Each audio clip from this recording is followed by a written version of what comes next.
যদি দক্ষিণ 24 পরগনায় বন্যা হয় কোনো দিন, বা যেখানে দেখবেন জলের ধারা বইছে, জলের নিয়ম কি জানেন? ওপরের থেকে নিচের দিকে বয়ে যাওয়া। কারণ যেদিকে ঢালু থাকবে সেই দিকে বয়ে যায়। মহাপ্রভুর প্রেমের ধারাটার নিয়ম হচ্ছে নিচের থেকে ওপরের দিকে বয়ে যাওয়া।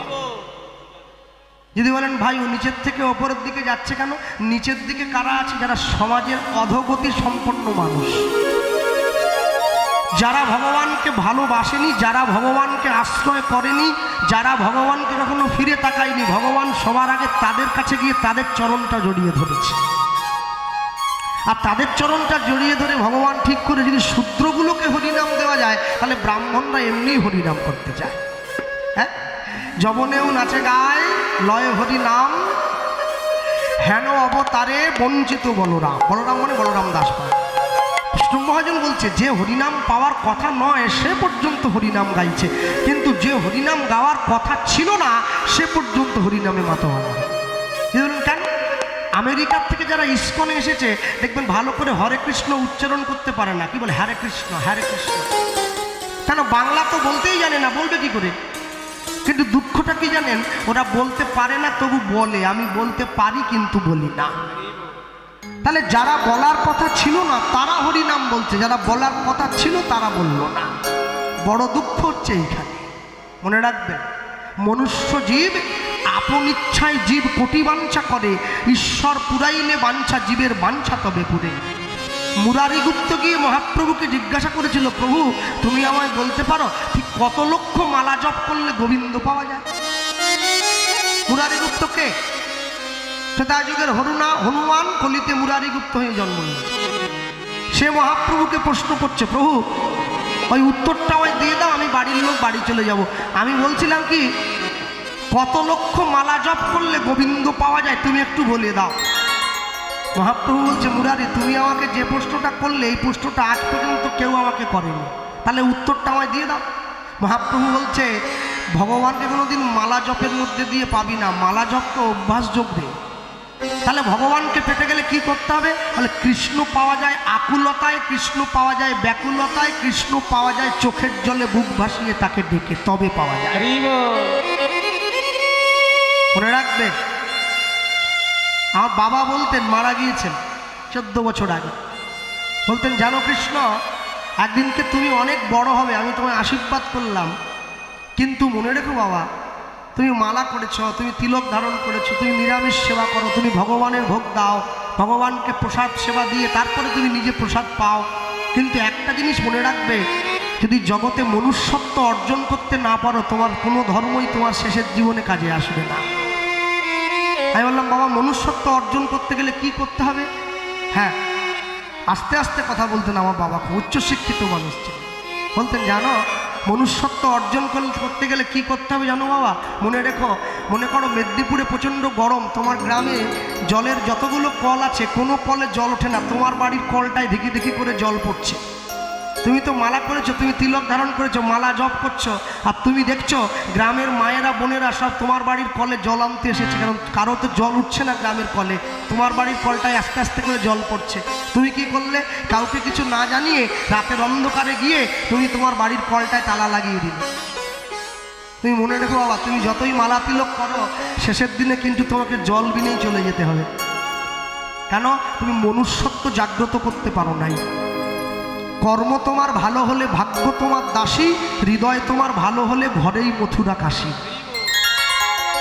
তুমি ছুটে যাও পুরীতে, ছুটে যাও বৃন্দাবন, ছুটে যাও নবদ্বীপ, তুমি নবদ্বীপে গিয়ে সে যদি ডিম চাউমিনই কিনে খাবে, তুমি পুরীতে গিয়ে যদি ভেটকি মাছের চপই কিনে খাবে, তাহলে পুরী গিয়ে তুমি জগন্নাথের মহিমা উপলব্ধি করবে কি করে? পুরীতে গিয়ে জগন্নাথের চরণে গড়াগড়ি দাও, প্রসাদ সেবা করো, জগন্নাথকে আকুল হয়ে ডাকো, নিরামিষ সেবা করো, তবে তো তুমি বুঝবে জগন্নাথের মহিমা কত। তাই বৈষ্ণব মহাজন লিখতে গিয়ে লিখছেন কি, কেন আমার মহাপ্রভু তার সমস্ত পঞ্চতত্ত্বকে ডাক দিয়েছেন, শ্রী অদ্বৈত নিত্যানন্দ শ্রীবাস গদাধর তাদেরকে ডেকে বসিয়ে বলছে, আমার মনে একটা ভাব হয়েছে। কি ভাব? বলে যার ঘরে আজকে যা যা ভালো ভালো রান্নাবান্না হয়েছে তোমরা ঢাকা চাপা দিয়ে আমার বাড়িতে নিয়ে আসবে। কি? যারা বাড়িতে মহাপ্রভুর সেবা দেন, কেউ বলে ভজ পতিত উদ্ধারণ শ্রী গৌরহরি, কেউ বলে ভজ ভকত বৎসল শ্রী গৌরহরি, যার গুরু ঘরে যে শিক্ষা আছে। কিন্তু আমরা শেষে গিয়ে কি বলি, না জানি পরিপাটি না জানি রন্ধন, সুকারুকা এক মুষ্টি করহ ভোজন। কারণ আমি তো এটা মনে মনে স্থির করে নিয়েছি, আমার গুরুদেব বলতেন আগে তুমি এটা মনে স্থির করে নাও তুমি সতী ঠাকুরানী হতে পারো নাই। কারণ মহাপ্রভু কথা দিয়েছে, মা আমি 4 জায়গায় থাকবো। কোথায়? সচী মায়ের রন্ধনে, শ্রীবাসের অঙ্গনে, রাঘবের ভবনে, নিত্যানন্দের নর্তনে। তাহলে সচী মায়ের রন্ধনে মহাপ্রভুর বাস। তা বৈষ্ণব মহাজন আগেই কলিযুগের জীবকে দিয়ে ক্ষমা চাইয়ে নিয়েছে, না জানি পরিপাটি না জানি রন্ধন, সুকারুখা এক মুষ্টি করহ ভোজন। তাহলে আমি যদি ক্ষমা চেয়ে নেই, ক্ষমার চাইতে বড় কোনো ধর্ম হয় না। কিন্তু তার আগেই যে তুমি বলে এলে, আলু ভাজা, উচ্ছা ভাজা আর বড়ি ভাজা প্রেমানন্দে ভোজন করে নদীয়ারও রাজা। তুমি তো পদে গাইলে, তাহলে তুমি যে পদটা গাইছো পদের উদ্দেশ্য বুঝে গাইলে না আস্তে। হ্যাঁ, আমার বাড়ি পশ্চিম মেদিনীপুর। যদি কোনোদিন আপনাদের সুযোগ হয় যাবেন আমার বাড়িতে, দেখে আসবেন আমার পরিবারদের। হ্যাঁ, আমার কাকু জেঠু কাকিমা তারা কত সংস্কারী, দেখলে বুঝতে পারবেন। আমি বৃন্দাবনে ছোট একটা মঠ আছে আমাদের। আমি প্রথম যখন বৃন্দাবনে গিয়েছিলাম, আমি দেখছি বৃন্দাবনের এক ব্রজ মা, সে ভগবানকে সেবা দিচ্ছে। দুপুরবেলা 11:30 বেজে গেছে, তো ভোগের থালা তাড়াহুড়ো করে নিয়ে আমি দাঁড়িয়ে রয়েছি বাইরে, দেখি তো কেমন সেবা দেয়। এই দেখুন, এখানে ভগবানের সেবা হচ্ছে, বাইরে থেকে পর্দা ঘিরে দেওয়া হলো, কেউ যেন দর্শন করতে না পারে। বৃন্দাবনের সেই মা, সে ভগবানকে সেবা দিচ্ছে, ভোগের থালাটা নিয়ে গিয়ে দরজাটা বাড়ির ভেতর থেকে বন্ধ করে দিয়েছে। এটা কেমন সেবা? শিক্ষা দীক্ষার ঘরে যায় নাই নাকি? কাদেরকে নিয়ে কি ভাবছি? যাদের আঙুলের ইশারায় কৃষ্ণ ওঠে বসে, আমি তাদেরকে নিয়ে ভাবছি শিক্ষা দীক্ষার ঘরে গেল কিনা। এটা চরম মূর্খতা ছাড়া অন্য কিছু না। 8 ঘন্টা পরে সেই মা বেরিয়ে এসছে ঘামটা মুছতে মুছতে, আর দরজাটা খুলেই দেখছে দরজার বাইরে একটা ছেলে। কি ব্যাপার? আমি বললাম, মা বলো। বৃন্দাবনের মায়েদের নিয়ম আছে, অপরিচিত মানুষের সঙ্গে দেখা হলে আগে হাত জোড়ো করে মাথার ঘুমকে টেনে দেয়, রাধে রাধে বলে ওঠে। বললাম, মা রাধে রাধে। হ্যাঁ রাধে রাধে, এসো বাবা ভেতরে, কিছু বলবে?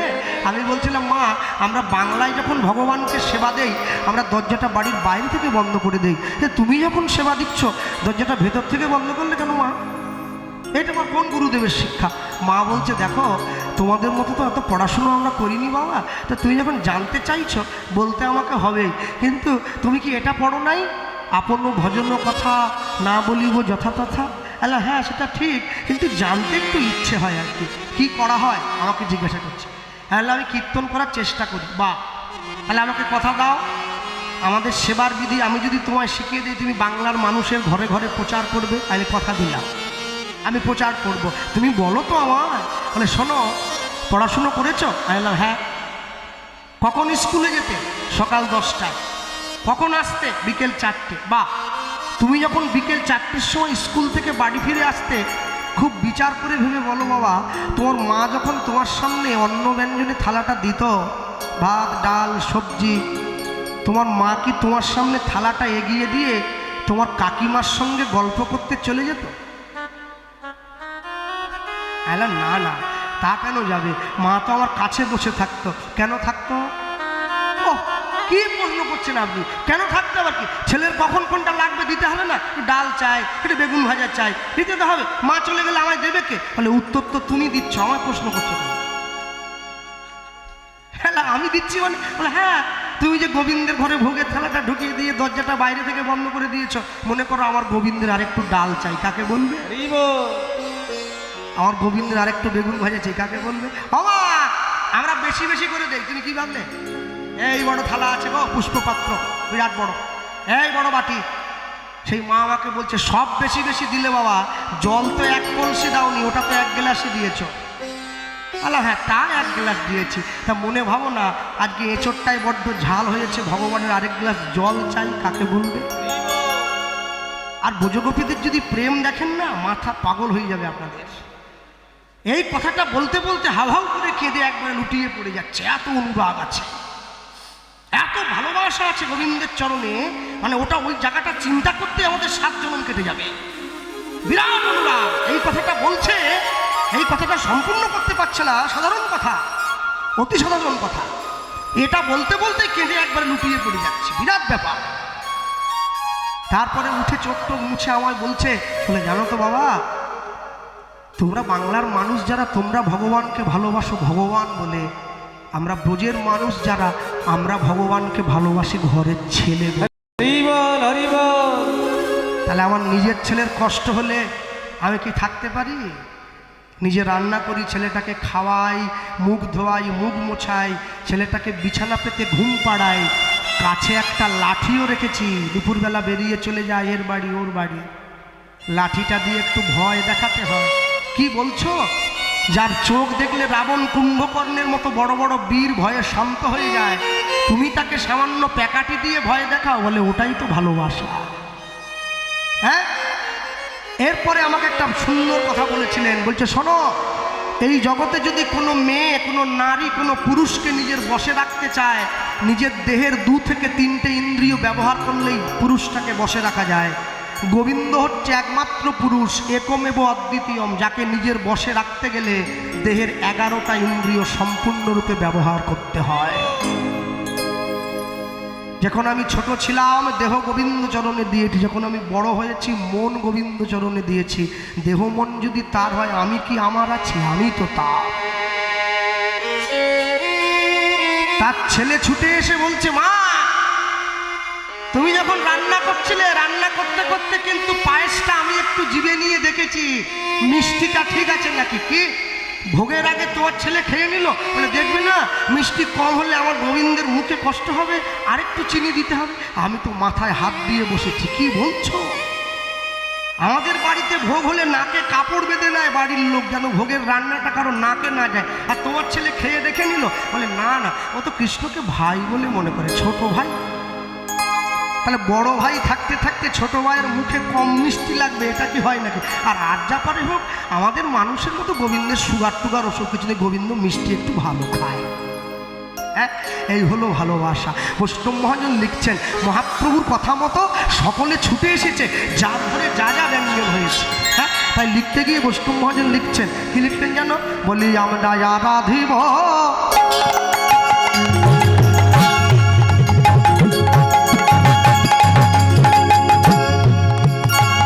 বলে যোগ সাজা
যৌবনকাল, বিকাল হয়ে গেলে এরপরে বার্ধক্য আসবে, আর ভজনের সময় থাকবে না, দাঁত পড়ে যাবে, কানে শুনতে পাবো না, ভগবানের নাম উচ্চারণ হবে না। বৈষ্ণব মহাজন লিখছে, বলি বিলম্ব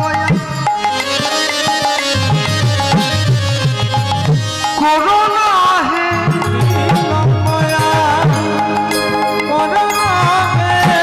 বলি সকাল সকাল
পুরাবো বাসনা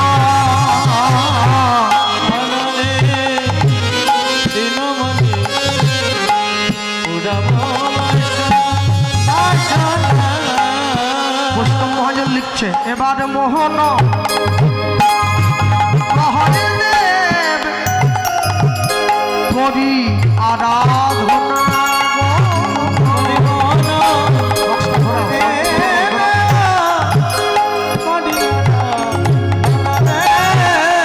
এবার মোহন মহাদেব করি আরাধনা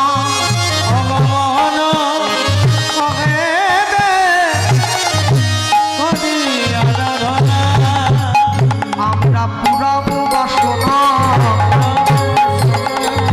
পুরাবো বাসনা করিব আরাধনা পুরাবো বাসনা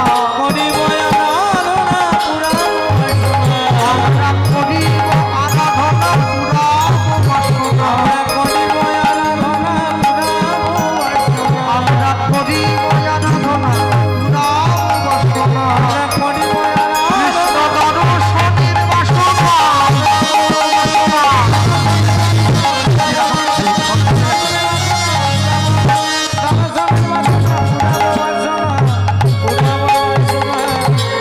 জগমোহন কহে দেব আজ করি আরাধনা এতক্ষণ নবদ্বীপে ছিলাম চলুন বৃন্দাবনে যাই বুঝলি তো কখনো বক্তা হয়ে এই প্রচার করা যায় না নবদ্বীপে ছিলাম চলুন বৃন্দাবনে যাই বৃন্দাবনে বসেই ছিলাম বৃন্দাবনে বসেই আছি বৃন্দাবনে বসেই বৃন্দাবনের কথা শুনছি তাহলে নবদ্বীপে ছিলাম বলে বলি কেন জানো একটা ঘরের দুটো দরজা আছে একদিকে বসে আছে রাধাকৃষ্ণ মিলিত তনু শ্রীগৌরাঙ্গ যুগল আরেকদিকে বসে আছে রাধা গোবিন্দ পৃথক দেহে আলাদা আলাদা যুগল আপনি ঠিক করবেন আপনি কাকে দর্শন করবেন ইচ্ছা আপনার দর্শনের আকাঙ্ক্ষা আপনার আপনি যেমনভাবে তাকে ভালোবাসবেন সেইভাবে তার চরণে গিয়ে দাঁড়াবেন তাহলে বৃন্দাবনে বসে বৃন্দাবনের কথা স্মরণ করে বৈষ্ণব মহাজনের পদকর্তার পদকে অনুসরণ করে হিন্দি ভজনের মধ্যে দিয়ে নয় মহাজনের পদাবলীর পদাঙ্ক অনুসরণ করে কি বলবো মেদিনীপুর জেলা নিবাসী কৃষ্ণ দাস লিখতে গিয়ে লিখলেন কি লিখছেন শ্যামানন্দ প্রভু ধারণে নুপুর কুড়িয়ে পেয়েছিলেন নুপুর তিলক আমাদের মেদিনীপুর ধারেন্দা বাহাদুরপুর গ্রাম তিনি লিখছেন কি ভজমন ভজন করো রাধে গোবিন্দ গোপাল এই যে মায়ের কোলে এক্ষুনি গোপাল দেবকে দেখছিলাম বাড়ির অনেক আমাদের বাড়িতে অনেক মেয়েরা আছে গোপাল দেবকে কোলে নিয়ে ঘোরে গোপাল দেব হচ্ছে বাৎসল্য ভাব কেন বলুন তো যদি কোনো মানুষের ইচ্ছে হয় যে গোবিন্দ সেবা করতে গিয়ে গোবিন্দের বদনে একটা চুমু দিয়ে দেয় হবে না কিন্তু অপরাধ হয়ে যাবে ওই জন্য গোবিন্দের চরণের কাছে গোপাল দেবকে বসিয়ে রাখা হয় তুমি গোপাল দেবকে জড়িয়ে ধরে বদনে চুমু দিয়ে দাও গোপাল দেব সব ক্ষমা করে দেয় কারণ গুরু সেবা আবেগে হয় কৃষ্ণ সেবা জেনে বুঝে সাবধানে করতে হয় তাই বৈষ্ণব মহাজন লিখছেন ভজমন বাসিয়ে রাখো রাধে গোবিন্দ গোপাল ধ্বনি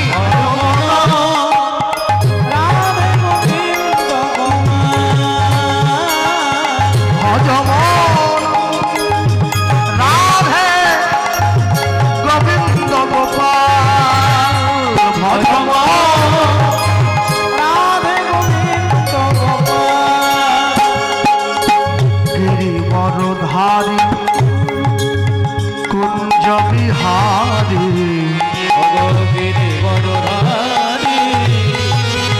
কুঞ্জ বিহারী গিরিবরধারী কুঞ্জ বিহারী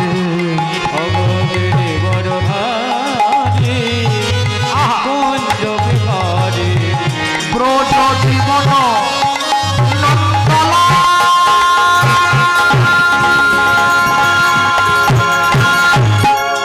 ভজমন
কাকে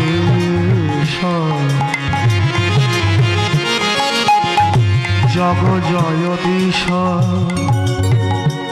জয় জয় দেবকে দুলাল হে ভূভারহারি জয় কংসার ভূভারহারি জয় কংসার কুশ্চিত বিনা শোভাজাল হে গোপী মন পূর্ণভ জয় রাধা বল্লভ হইলা গোপী জনকুলভ, জয় রাধা বল্লভ। জয় দিন যশোদা দুলাল কৃষ্ণ দাস প্রভু মোহে কৃপা কিজিয়ে কৃষ্ণ দাস প্রভু মোরে কৃপা कीजिए। কৃষ্ণ দাস প্রভু তুমি মোহে কৃপা কিজিয়ে কৃষ্ণ দাস প্রভু মোরে কৃপা कीजिए। জয় দিন ভকত দয়াল রাধে কৃষ্ণ গোবিন্দ গোপাল ভজমন রাধে গোবিন্দ গোপাল ভজমন ভজমন ভজমন রাধে ভজমন রাধে গোবিন্দ গোপাল।